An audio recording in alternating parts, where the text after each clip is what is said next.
Welcome back to Always Learning. What are we doing today? Today we're learning how to make a pizza steel. That's right, we're making pizza because we are deep, Tim Johnson and I, we are deep into the pizza dough making world. So we've been using this pizza stone, we used it on the grill, used it in the oven, and it works fine. But supposedly if you make a pizza steel where you put your pizza on a piece of steel, this is a 1/4 inch steel, it's all rusted.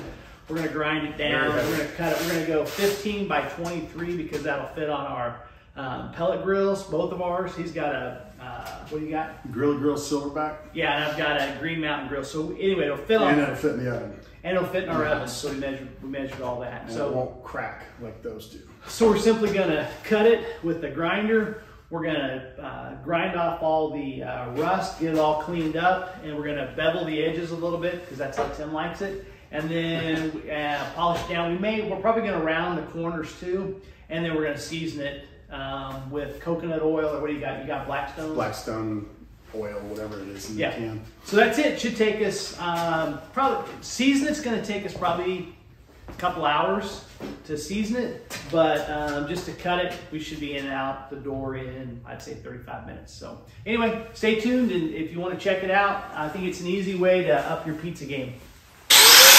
So step one, we just took our 1/4 inch steel, took a cutting wheel with our grinder, and simply just cut it. We kind of just scored it first with the chalk line. Then we came back and used a board to kind of the better edge to get it straighter. The grinder kept wanting to kind of skip out of the groove, so use that cutting edge, and then we simply put a different sanding pad on the same grinder and just ground off the edge to kind of bevel it. And then we used a grinder to kind of take off some of the rust, and we also used acetone to kind of wipe across it and get some of the deeper rust pockets out of a little bit of the pits to get it all cleaned up before we seasoned it. And that's it. Took a little bit of time to get the rust off, but if you start with a clean piece of steel, it should go pretty quickly.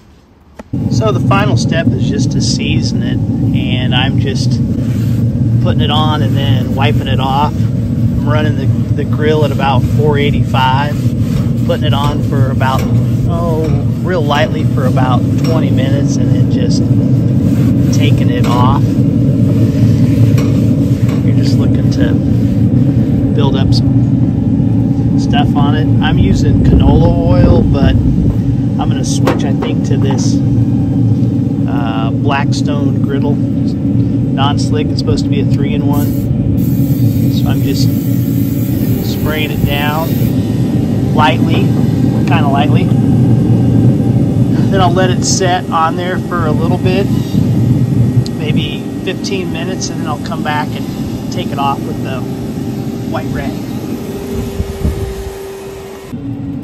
Well, it's getting dark, but here it is. It's done. It's seasoned. 3 coats on each side for about 35 minutes, but looks like money. Looks great. So anyway, I recommend you do it. We'll see how they turn out with the pizzas. Thanks for watching. Okay, we just trimmed the parchment paper around the pizza because if you have extra, it'll just burn. Yep. So then we just scoop this on. Yep. No flour needed.